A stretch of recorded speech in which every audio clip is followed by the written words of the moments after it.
පොතේ අපි දැන් බලන්න යන්නේ ප්‍රසන්ට් රොබෝට්ලා ගැන. ඒ කියන්නේ මොඩර්න් රොබෝට්ලා ගැන.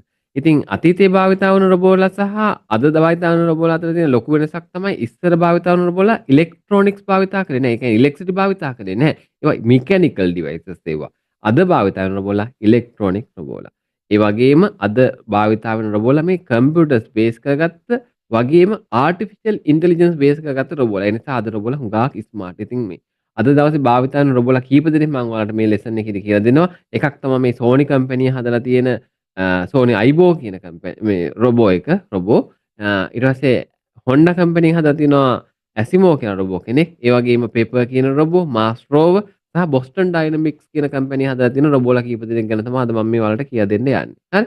එතකොට අද තියෙන රොබෝලාගේ තවත් විශේෂත්වයක් තමයි අද තියෙන රොබෝලාට සෙන්ස් කරන්න පුළුවන්. ඒ කියන්නේ පරිසරය හොඳට හඳුනා ගන්න පුළුවන්. එයාට සෙන්සර්ස් වලින් පරිසරය හොඳට හඳුනා ගන්න පුළුවන්. හරි. ඒ වගේම ලර්න් කරන්න පුළුවන්. එයා එදිනෙදා ක්‍රියාත්මක වෙද්දී එයා මෝන දෙන යම් සිද්ධාන්තත් එක්ක එයා ඒ සිද්ධිය ඉගෙන ගන්නවා. ඊළඟට කටයුතු කරන ඉගෙනගත්ත දැනුමත් එක්ක තමයි කටයුතු කරන්නේ.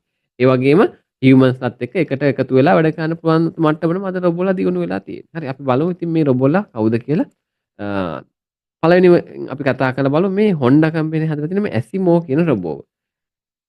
Asimo by Honda, a humanoid robot that can walk, run and climb stairs.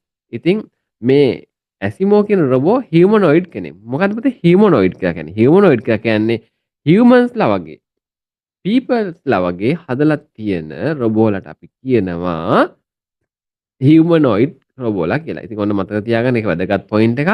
humanoid රොබෝලා කියන්නේ humans ලා වගේ හදලා තියෙන රොබෝලට අපි කියනවා humanoid robotලා කියලා. ඉතින් මේ Asimo රොබෝගේ තියෙන activities ගැන කතා කරුවොත් එයාගේ තියෙන abilities ගැන කතා කරුවොත් මොනවද? එයාට පුළුවන් walk, run, jump, climb stairs. එයා ඇවිදින්න පුළුවන්, දුවන්න පුළුවන්, යම් කිසි තැනකින් පැනලා යන්න පුළුවන්, පඩිපෙලක් වගේ තියෙනවා නම් ඒක නැගගෙන යන්න පුළුවන්. හරි. ඊට අමතරව අපේ ෆේස් එක රෙකග්නයිස් කරගන්නවා. මේ කවුද කියලා අඳුරනවා. පුද්ගලයාගෙන් පුද්ගලයා වෙන් කරලා හඳුනා ගන්න පුළුවන් එයාට. ඒ වගේම අපේ වොයිස් එක එයා හඳුනනවා. මේක මෙයාගේ වොයිස් එක, මේක මෙයාගේ වොයිස් එක කියලා එයාට රෙකග්නයිස් කරගන්න පුළුවන් හැකියාව තියෙනවා. අපේ ගෙස්චර්ස් හඳුනා ගන්න පුළුවන්. අපේ මේ මූවමන්ට්ස් එයාට හඳුනා ගන්න පුළුවන්. ඒ වගේම එයාට පුළුවන් අපිට උදව් කරන්න යම්කිසි ඔබ්ජෙක්ට් කීපයක් තව තැනකින් තව තැනකට ගෙනිහින් තියලා, තව තැනක තියෙන දෙයක් අපිට ගෙනත් දීලා යම් අයිටම්ස් ඩිලිවර් කරලා එයා අපිට උදව් කරන රොබෝ කෙනෙක්. ඉතින් ඒ වගේම මෙයත් එක්ක අපිට ඉන්ටරැක්ටිව්ලි වැඩක් කරන්න පුළුවන්. අපි මොනවා හරි වැඩක් කරනවා අපිට පුළුවන් මේ Asimo රොබෝ අපේ වැඩේට ජොයින් කරගන්න. ඉතින් ඉන්ටරැක්ටිව් විදිහට එයාට අපිට උදව් කරන්න පුළුවන් රොබෝ කෙනෙක් තමයි මේ Honda Asimo රොබෝ කියලා කියන්නේ. ඊළඟට අපි කතා කරමු මේ Pepper robot ගැන. අපි බලමු Pepper robot ගැන මොනවද කියලා කියන්නේ. Pepper robot, a social robot that can talk to people. මිනිස්සුත් එක්ක කතා කරන්න පුළුවන් රොබෝ කෙනෙක් තමයි මේ Pepper robot කියලා කියන්නේ. ඉතින් මේ Pepper robotගේ chest එකේ තියෙන පොඩි ස්ක්‍රීන් එකක්. ඒ ස්ක්‍රීන් එකෙන් එයාට පුළුවන් එයාට යම් දේවල් පෙන්වන්න ඕන නම් ඒ පෙන්වන දේවල් පෙන්වන්න පුළුවන්. මොනවා හරි මැසේජ් එකක් පෙන්වන්න ඕන නම් ඒ මැසේජ් එක අපිට පෙන්වන්න පුළුවන්. මේ Pepper robot හුඟක් භාවිතා වෙනවා මොනවටද? රිසෙප්ෂනිස්ට් විදිහට පිළිගැනීමේ නිලධාරියෙක් විදිහට භාවිතා කරන්න පුළුවන්. කොයි තැන්වලද? ස්කූල්ස් වල, බැංක් වල, හොස්පිටල් වල, හොටෙල්ස් වල පිළිගැනීමේ නිලධාරියෙක් වෙනුවට මේ Pepper රොබෝ භාවිතා කරන්න පුළුවන්. ඉතින් මෙයාට පුළුවන් පීපල්ස්ලත් එක්ක මිනිස්සුත් එක්ක කතා කරන්න පුළුවන්. එයාලා අහන ප්‍රශ්න වලට උත්තර දෙන්න පුළුවන්. ඒ වගේම ඒ පුද්ගලයන් මිනිසුන්ගේ ෆේෂියල් එක්ස්ප්‍රෙෂන්ස් එයාට පුළුවන් රීඩ් කරන්න. එයා හැපි කෙනෙක්ද, සෑඩ් කෙනෙක්ද, ඇන්ග්‍රි කෙනෙක්ද එයාට හඳුනා ගන්න හැකියාව තියෙනවා.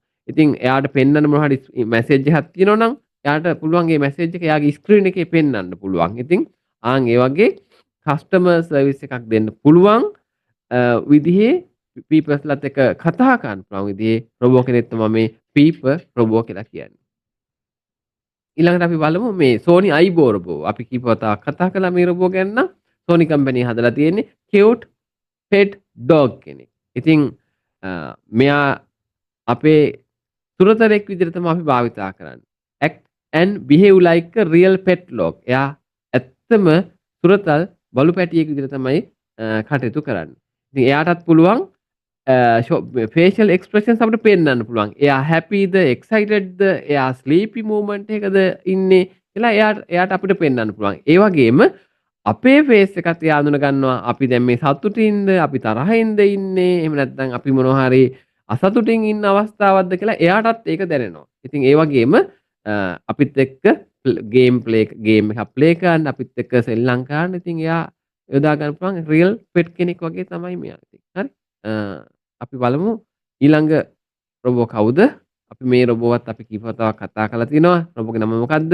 මාස් රෝවර්. මෙයා මොකද කරන්නේ?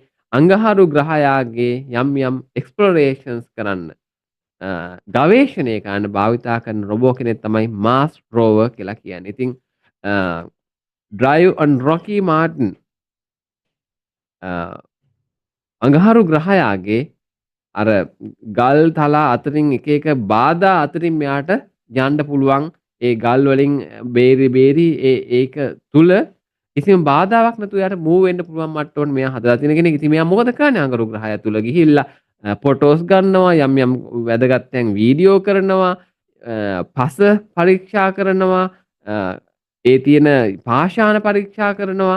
ඒ වගේම මේ අඟහරු ග්‍රහය තුල අතීතයේ යම්කිසි ජීවයක් තිබ්බද කියලා එයා හොයන්න try කරනවා. ඒ හොයලා ඒ ගන්න දත්ත පෘථිවියට අපිට ඒ අදාළ ආයතනයට NASA ආයතනයට ඒ තොරතුරු ටික එයා එවනවා කියලා කියනවා. හරි. අනික තමයි මෙයාට හුඟක් අධික ටෙම්පරේචර් එකක් තුල ක්‍රියාත්මක වෙන්න පුළුවන් රොබෝ කෙනෙක් කියලා කියනවා මෙයා. හරි. රයිට්. එතකොට අපි බලමු ඊළඟට අපි කතා කරන්නේ මේ බොස්ටන් ඩයිනමික්ස් කියන රොබෝලා ගැන. බොස්ටන් ඩයිනමික් කියන කම්පැනි හදලා තියෙන රොබෝලා කීප දෙනෙක් ඉන්නවා. එකක් තමයි මේ ඇට්ලස් කියලා කියන්නේ. අන්න එයත් හියුමනොයිඩ් රොබෝ කෙනෙක්. දැන් ඔයාලා දන්නවා හියුමනොයිඩ් රොබෝ කියන්නේ කවුද?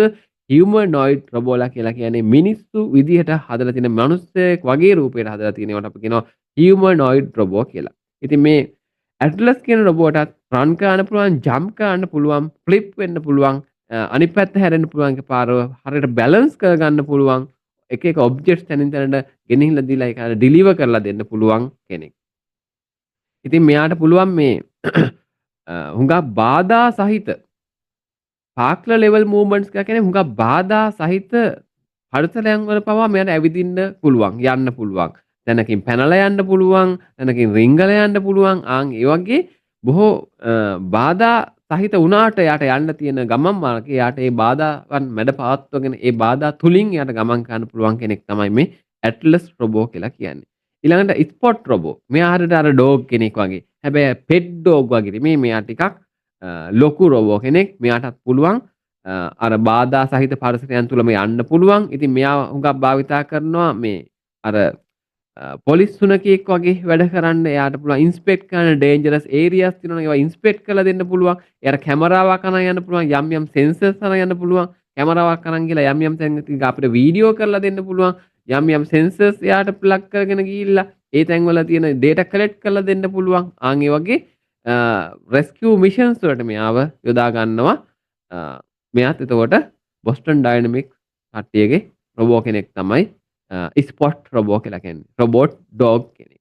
රයිට්. ඉතින් මෙන්න මේ වගේ නවීන පන්නේ රොබෝලා තමයි අද දවසේ භාවිතා වෙන්නේ. ඒ වගේම ඉතින් මේ රොබෝලා දවසින් දවස දියුණු වෙවි. ඉතින් අනාගතයේත් හුඟක් මීට වඩා ඇඩ්වාන්ස් රොබෝලා හැදේවි. අපි බලමු මේ ෆියුචර් රොබෝලා කොයි වගේ තැන්වල භාවිතා වෙයිද. ඉතින් ඇත්තටම අදත් භාවිතා වෙනවා මේ හෝම්ස් වල, ස්කූල් වල, හොස්පිටල් වල ඊට වඩා හුඟක් දියුණු විදියට ආටිෆිෂියල් ඉන්ටෙලිජන්ස් කෘත්‍රිම බුද්ධිය භාවිතා කරලා අපිට දැක ගන්න පුළුවන් වෙයි ගෙවල් වල, ස්කූල් වල, හොස්පිටල් වල, ඒ වගේම අපේ සාමාන්‍ය යන එන මගතොටේදී පවා හරි දැක ගන්න පුළුවන් වෙයි අපිට රොබෝලා හුඟක් අපිට උදව් කරනවා සහ අපේ එදිනෙදා හුඟක් වැඩවලට මේ රොබෝලා උදව් වෙනවා. දැන් හුඟක් ගෙවල් වල ඉස්සරහට තියේවි මොනවද? ක්ලීනින් රොබෝලා භාවිතා වෙයි. ඉතින් ඒ වගේ එදිනෙදා භාවිතයට මේ රොබෝලව අපි යොදා ගන්න දවසක් වැඩි කල් යන්නේ නැතුව අපිට බලා ගන්න පුළුවන් වේවි. ඉතින් අපි එහෙනම් ඊළඟ චැප්ටර් එකකින් හම්බෙමු. චැප්ටර් 3 වලින් අපි නැවත හම්බෙමු.